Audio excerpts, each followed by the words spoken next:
Hello student, welcome to our channel CS engineering ज्ञान।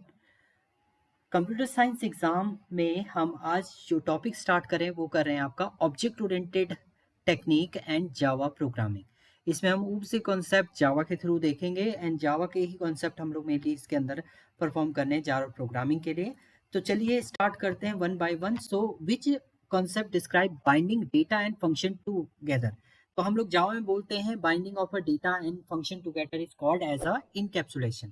Encapsulation की definition भी होती है आपकी wrapping of a data in a single unit. एक सिंगल यूनिट पे रैप इकट्ठा करके आप रख देते हैं, उसको आपका बोलते हैं इनकैप्सुलेशन।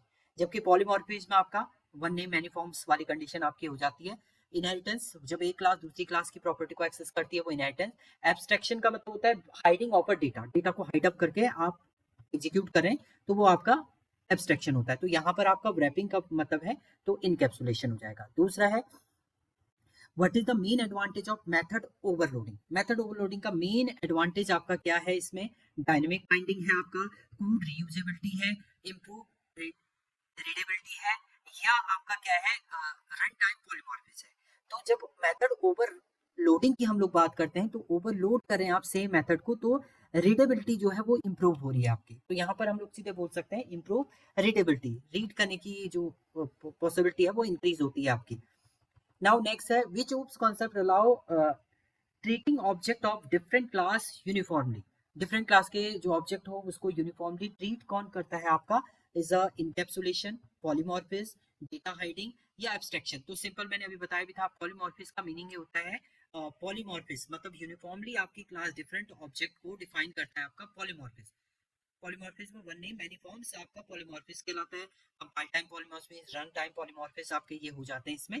तो इसका ऑप्शन हो जाएगा आपका पॉलीमॉर्फिज्म। इन जावा मल्टीपल इनहेरिटेंस अचीव थ्रू। अब देखिए जावा में इनहेरिटेंस तो होता है बट मल्टीपल इनहेरिटेंस को जावा सपोर्ट नहीं करता है, उसे सपोर्ट करता है वो इंटरफेस के थ्रू। तो इंटरफेस का कॉन्सेप्ट भी आपका मल्टीपल इनहेरिटेंस को सपोर्ट करने के लिए यूज होता है। तो यहाँ पर डायरेक्ट हम लोग बात कर सकते हैं आपका इंटरफेस। तो इंटरफेस क्या करता है आपका मल्टीपल इनहेरिटेंस को सपोर्ट करता है जावा के अंदर। नाउ नेक्स्ट है which access modifier provide the widest accessibility. सबसे ज्यादा एक्सेसिबिलिटी कौन प्रोवाइड करता है, तो पब्लिक है। पब्लिक के थ्रू कोई भी एक्सेस कर सकता है उसे। तो वाइडली आपका एक्सेस कौन करता है, पब्लिक जो एक्सेसिबिलिटी है उस एक्सेसिबिलिटी मॉडिफिकेशन मॉडिफायर जो है वो आपका डिफाइन करता है कि आपका डेटा जो है वाइडली एक्सेसिबल हो चुके हैं। ये सारे ही आपके क्या है एक्सेस मॉडिफायर है, प्राइवेट है, प्रोटेक्टेड है, डिफॉल्ट है, बट इसमें जो सबसे बेस्ट होता है ज्यादा जो प्रोवाइड करता है वो आपका public. What is the relation between has a and is a in OOPS. Has और इज अ का कॉन्सेप्ट क्या है आपका, तो has a denote inheritance, is a denote composition, या has a denote composition, is a denote inheritance, या आपका क्या है बोथ डिनोट इनहेरिटेंस या बोथ डिनोट पॉलीमॉर्फिज्म। तो ये क्या करता है, हैज अ डिनोट करता है आपका कंपोजिशन को और इज अ डिनोट करता है आपका इनहेरिटेंस। इज किसके बीच में इनहेरिटेंस आपका डिफाइन है वो डिफाइन करेगा। Which UML diagram show object interaction in time sequence. Time sequence में ऑब्जेक्ट किस किस यूएमएल डायग्राम के थ्रू आपका डिफाइन करता है, class diagram, use case diagram, sequence diagram या आपका डिप्लॉयमेंट डायग्राम। तो इसमें आपका क्या है सीक्वेंस डायग्राम के थ्रू आपका शो करता है टाइम सीक्वेंस। नेक्स्ट है इन यूएमएल आपका विच रिलेशनशिप इज स्ट्रॉन्गेस्ट। सबसे ज्यादा स्ट्रॉन्गेस्ट रिलेशनशिप किसका रहता है आपका, एसोसिएशन का या आपका डिपेंडेंसी का या आपका कंपोजिशन का या आपका रिलाइजेशन का। तो इसमें कंपोजिशन जो है सबसे बेस्ट होता है, आपका स्ट्रॉन्गेस्ट रिलेशन जो होता है वो कंपोजिशन का होता है। What is the main purpose of object oriented analysis.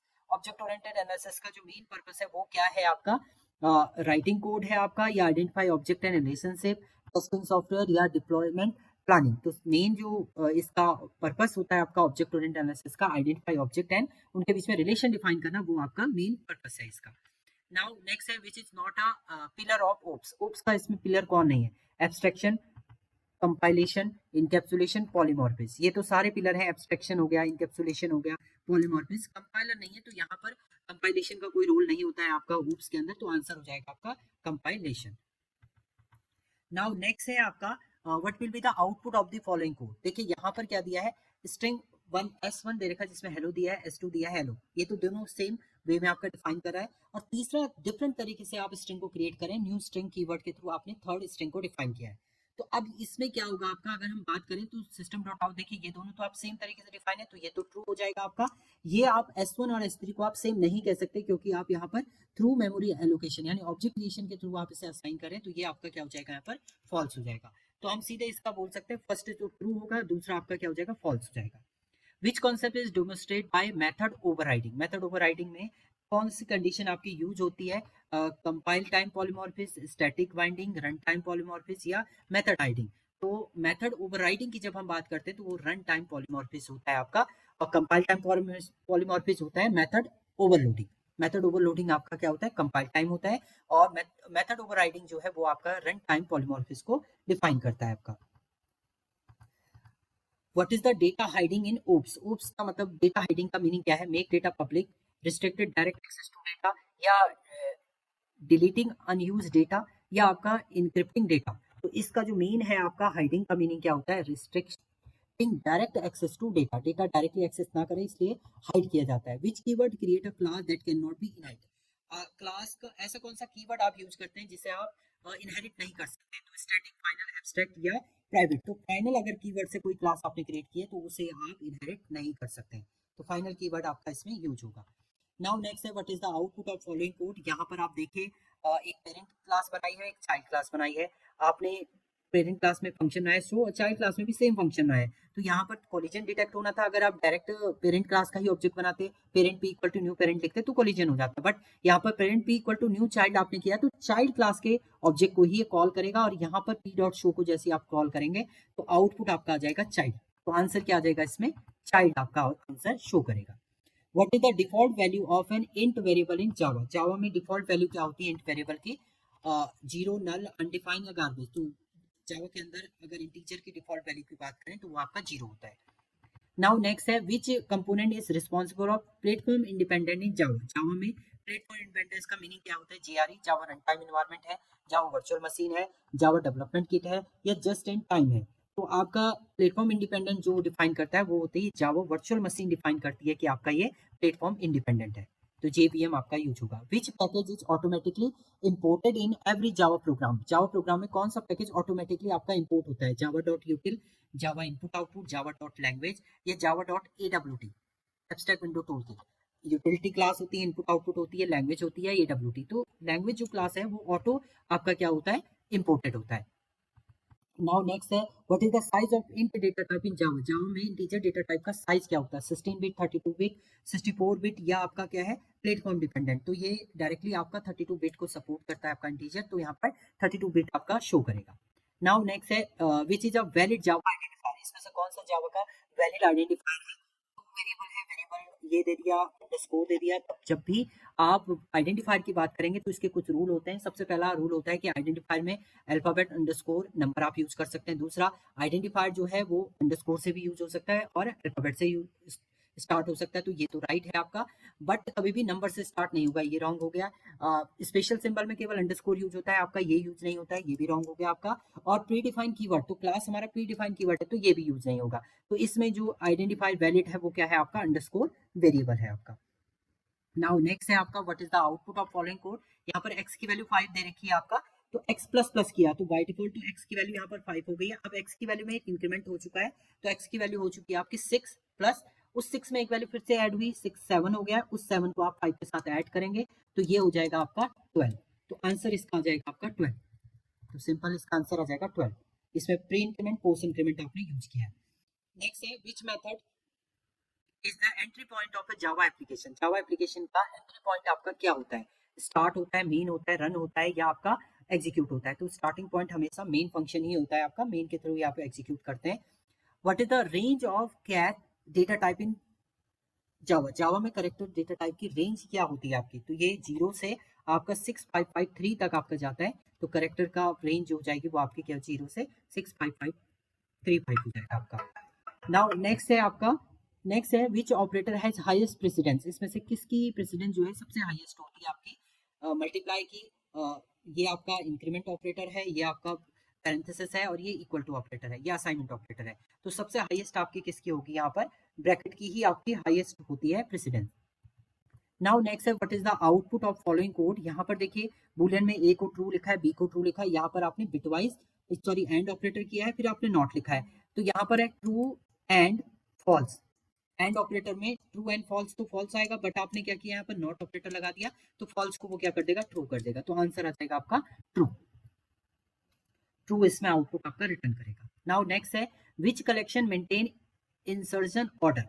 Insertion order को कौन मेंटेन करता है, आपका हैश सेट, आपका tree set, linked hash set या आपका हैश मैप। तो इसमें जो आपका इंसर्शन ऑर्डर को मेंटेन करता है वो करता है आपका link hash set. Now next है आपका, नेक्स्ट क्वेश्चन है आपका what is the purpose of finalize method. Finalize method का मेन पर्पस क्या होता है आपका, टू डिस्ट्रॉय ऑब्जेक्ट है, to perform clean up before garbage collection, या आपका इनिशियलाइज ऑब्जेक्ट है, या प्रिवेंट गार्बेज कलेक्शन। तो ये क्या करता है, क्लीन अप करता है आपके garbage collection, perform clean up before garbage collection.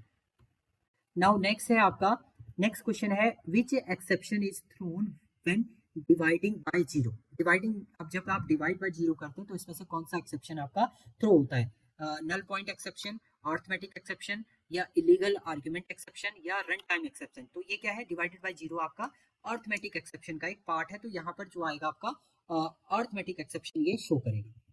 Now next है what is the output of following code. देखिए यहाँ पर आपने इंटीजर एर दिया है, न्यू इंटीजर 5 साइज का आपने एरे क्रिएट किया, बट आपने यहाँ वैल्यू दे दी है इंडेक्स 10 दे दिया, तो ये तो क्या हो गया आपका, एक एरर जनरेट हो गई रन टाइम पर कि array index out of bound की एरर आपकी जनरेट हो जाएगी। तो array index out of bound में आपने क्या मैसेज दिया, ए, तो ए प्रिंट हो जाएगा। उसके बाद फाइनलाइज, फाइनली मेथड तो ऑलवेज प्रिंट होता है आपका, तो कैच में तो आपका ये आ जाएगा ए, और सेकेंड आपका प्रिंट हो जाएगा सी, तो आंसर आ जाएगा ए और सी, ए सी ये प्रिंट करेगा आपका। नाउ नेक्स्ट क्वेश्चन है आपका which method is use to compare string for equality. String को इक्वालिटी के लिए आप कौन सा ऑपरेटर यूज करेंगे, double equal to operator, equals operator, compare operator, या चेक। तो यहाँ पर आपका यूज होता है इक्वल्स फंक्शन। इक्वल्स फंक्शन के थ्रू आप इक्वालिटी चेक करते हैं अपने स्ट्रिंग की। Next what is the auto boxing in Java. Auto boxing का मीनिंग क्या है जावा के अंदर, automatically conversion from primitive to wrapper class, या आपका automatic garbage collection, automatic exception handling, या ऑटोमेटिक मेमोरी एलोकेशन। तो ये क्या है आपका automatic conversion from primitive to wrapper class, ये आपका इसका ऑप्शन रहेगा इसमें। नाउ नेक्स्ट है which is the thread save by default. Threaded save जो है बाय डिफॉल्ट क्या है आपका, एरे लिस्ट है आपका, या आपका हैश मैप है, या आपका स्ट्रिंग बिल्डर है, या वेक्टर है। तो यहाँ पर जो थ्रेड सेव बाय डिफॉल्ट रहता है वो क्या रहता है आपका, वेक्टर। नाउ नेक्स्ट है what is the output of following code. यहाँ पर आपने स्ट्रिंग को नल दिया है और str.length आप फाइंड आउट करें, तो यहाँ पर आपका एक एरर जनरेट करेगा नल पॉइंट एक्सेप्शन। एक्सेप्शन आपका जनरेट करके दे देगा ये आउटपुट में, क्योंकि आपने नल की आप लेंथ फाइंड आउट करें, तो ये एरर आपका शो करेगा रन टाइम पर। Which keyword is used to create constant. Constant create करने के लिए आप कौन सा कीवर्ड इसमें से यूज करेंगे, कांस्ट, फाइनल, स्टैटिक, या कांस्टेंट। तो यहाँ पर जो कीवर्ड आपका यूज होता है कांस्टेंट क्रिएट करने के लिए वो होता है आपका फाइनल। जावा के अंदर फाइनल कीवर्ड आपका यूज होता है। Now next what does JIT stand. JIT just in time compiler. तो जस्ट इन टाइम है ये, तो फर्स्ट जो ऑप्शन है वही आपका इसमें सही रहेगा, just in time. Which keyword call parent class constructor. Parent class constructor को आपका कौन सा कीवर्ड इसमें यूज होता है, which keyword you can use, this, super, parent, या आपका बेस क्लास। तो यहाँ पर आपका सुपर कीवर्ड के थ्रू आप पेरेंट क्लास को क्या करते हैं, एक्सेस कर सकते हैं, कॉल कर सकते हैं, तो सुपर कीवर्ड आपका यूज होता है। What is the method hiding in Java. Method hiding का मीनिंग क्या है जावा के अंदर, मेकिंग मेथड प्राइवेट, तो यानी स्टैटिक मेथड ओवरराइडिंग, या डायनेमिक मेथड बाइंडिंग, या एब्स्ट्रैक्ट मेथड। तो इसमें हाइडिंग का मीनिंग ये है static method overriding. Static method overriding जो होता है वो डिफाइन करता है आपका मेथड हाइडिंग की प्रॉपर्टी इन जावा के अंदर। नाउ नेक्स्ट है which class is a root of a Java class hierarchy. Java class hierarchy के अंदर कौन सी आपकी रूट है जावा क्लास का, क्लास है, ऑब्जेक्ट है, रूट है, या आपका मेन है। तो इसमें ऑब्जेक्ट, क्लास कभी भी वर्क करेगी वो ऑब्जेक्ट से ही करेगी, बिना ऑब्जेक्ट के क्लास कभी भी वर्क नहीं करेगा। तो क्लास का जो रूट है वो क्या है आपका, ऑब्जेक्ट है। नाउ नेक्स्ट है आपका what is the output of following code. यहाँ पर आपका दिया है, देखिए ए दिया है, सिस्टम डॉट आउट ए को प्रिंट कर दिया, बी में एक्सटेंड ए को किया है, यहाँ पर बी वेरिएबल, और बी को प्रिंट कर दिया। आपने न्यू बी यहाँ पर डिफाइन किया है, तो बी के अंदर आप जब बी को डिफाइन करें, बी का ऑब्जेक्ट आपने क्रिएट किया है, यहाँ पर ये कंस्ट्रक्टर आपने क्रिएट किया, जैसे ही कंस्ट्रक्टर क्रिएट होता है तो ऑटो कॉल हो जाएगा, बी फंक्शन कॉल होगा। बी से ही आपने एक्सटेंड ए को किया है, ये भी आपका क्या है ये भी आपका कंस्ट्रक्टर है, तो दोनों फंक्शन कॉल हो जाएंगे। तो यहाँ पर आंसर आ जाएगा आपका ए कॉमा बी। ए भी आपका आंसर जो है वो रिटर्न यहाँ पर करेगा, दोनों कॉल हो जाएंगे आपके, कंस्ट्रक्टर फंक्शन है। Can be override static method in Java. Java के अंदर क्या आप स्टैटिक मेथड को ओवरराइड कर सकते हैं? नो, स्टैटिक मेथड कभी भी आपका ओवरराइड नहीं होगा। तो यहाँ पर ऑप्शन हो जाएगा आपका नो, क्योंकि स्टैटिक मेथड आपका फिक्स रहता है, उसे आप ओवरराइड नहीं कर सकते हैं। Which method can be overridden. इसमें से कौन सा मेथड ऐसा है जिसको आप ओवरराइड कर सकते हैं? स्टैटिक मेथड नहीं कर सकते हैं, फाइनल मेथड भी नहीं होता है आपका, प्राइवेट मेथड ये भी नहीं होता है, इंस्टेंट मेथड, कोई इंस्टेंटली आपने कोई मेथड बनाया है तो उसको आप ओवरराइड कर सकते हैं, बट इसे भी आप नहीं करेंगे, इसे भी नहीं करेंगे, इसे भी आप नहीं करेंगे ओवरराइड। तो यहाँ पर आपका इंस्टेंस मेथड, कोई भी मेथड आप जो उस समय क्रिएट करें उसको आप ओवरराइड कर सकते हैं। What is the covariant return type? Return same type in overriding, या आपका रिटर्न सब class type in overriding, super class type, returning void in overriding. तो यहाँ पर डायरेक्ट आपका ऑप्शन है सब क्लास को ओवरराइड करना, तो रनिंग सब class type in overriding. Overriding में सब क्लास टाइप को आप क्या कर रहे हैं, रन कर रहे हैं, तो वो कोवेरिएंट टाइप आपका शो करता है। What is the output of following code? तो आपने वही सेम क्वेश्चन आ गया, पेरेंट पी न्यू चाइल्ड, तो पी डॉट शो किया तो ये चाइल्ड वाले को कॉल करेगा और आंसर आ जाएगा आपका चाइल्ड। तो इसमें आंसर आ जाएगा आपका चाइल्ड। नाउ नेक्स्ट है which concept allow parent reference to child object. Parent और चाइल्ड ऑब्जेक्ट का रेफरेंस ले, उसको डिफाइन करने के लिए आप किसको यूज करते हैं? इनकैप्सुलेशन, पॉलीमॉर्फिज्म, एब्स्ट्रैक्शन, या आपका इनहेरिटेंस। तो concept allow parent reference to the child, parent reference ले ले चाइल्ड क्लास में, वो आपका क्या होता है? Polymorphism. Same name multiple class में आप सेम नेम यूज कर रहे हैं, या आप सेम नेम को बार बार यूज करें क्लास के अंदर, तो वो आपका क्या है? पॉलीमॉर्फिज्म है। यहाँ पर आपका मल्टीपल क्लास ओवरराइडिंग का केस यहाँ पर शो हो रहा है आपका, तो पॉलीमॉर्फिज्म होता है आपका। Can constructor B inherited? Constructor को इनहेरिट कर सकते हैं आप? नहीं, कंस्ट्रक्टर कभी भी आपका इनहेरिटेंस नहीं होगा। अगर आपने कोई कंस्ट्रक्ट किया है, कंस्ट्रक्टर ऑब्जेक्ट कभी भी आपका इनहेरिट नहीं होगा। नाउ नेक्स्ट है आपका what is the purpose of volatile keyword. Volatile keyword का मीनिंग क्या है आपका? To make variable constant, to ensure visibility across thread, to improve performance, या टू प्रिवेंट इनहेरिटेंस। तो इसका जो मेन पर्पस है वो होता है आपका इंश्योर दैट की विजिबिलिटी अक्रॉस थ्रेड, थ्रेड में विजिबल है या नहीं है आपका, वो आपका वोलेटाइल कीवर्ड डिफाइन करता है। नाउ नेक्स्ट है आपका which design pattern ensure only one instance of a class. Class के अंदर केवल एक ही इंस्टेंस को आप डिफाइन कर सकते हैं। कौन सा आपका पैटर्न आपका डिफाइन, डिजाइन पैटर्न आपका शो करता है? फैक्ट्री पैटर्न, आपका सिंगलटन पैटर्न, या आपका ऑब्जर्वर पैटर्न, या आपका बिल्डर पैटर्न। तो यहाँ पर सिंगल ऑब्जेक्ट को अगर एक्सेस करें तो आपका सिंगलटन पैटर्न जो है वो यहाँ पर यूज होता है। What is the Java bean? Java bean क्या है? आपकी स्पेशल टाइप की आपकी बीन क्लासेस होती हैं जिसमें आप रीयूज कर सकते हैं सॉफ्टवेयर कंपोनेंट को। तो आंसर हो जाएगा आपका reuse software component. Java bean के अंदर आप रीयूज कर सकते हैं सॉफ्टवेयर कंपोनेंट को। नाउ नेक्स्ट है which memory area store object instance. Object instance को आप स्टोर करने के लिए कौन सा मेमोरी एरिया यूज करते हैं? स्टैक मेमोरी है, हीप है आपका, मेथड एरिया है, या आपका आरसी रजिस्टर है। तो इसमें आप यूज करते हैं हीप को। हीप आपका यूज होता है इंस्टेंस को, ऑब्जेक्ट इंस्टेंस को स्टोर करने के लिए। नाउ नेक्स्ट है आपका सेकंड लास्ट क्वेश्चन है आपका what is the output of following code. इसका आउटपुट आपका क्या रहेगा? जिसमें आपने क्लास बनाई है स्ट्रिंग बिल्डर, जिसमें स्ट्रिंग बिल्डर में आपने हेलो को कॉल कर दिया है एंड अपेंड कर दिया है इसमें वर्ड को। एसबी के अंदर आपने वर्ड को अपेंड कर दिया, तो अपेंड का मतलब होता है ये दोनों मर्ज हो जाएंगे, तो आपके पास आ जाएगा हेलो वर्ड। हेलो तो इनिशियली था ही आपका एसबी के अंदर, बट आपने अपेंड कर दिया वर्ड, तो दोनों आपके कंबाइन होकर आपको मिल जाएगा, तो इसका आंसर हो जाएगा आपका हेलो वर्ड। तो ये आपके 50 क्वेश्चन थे related to Java programming and object oriented technique. Thank you student.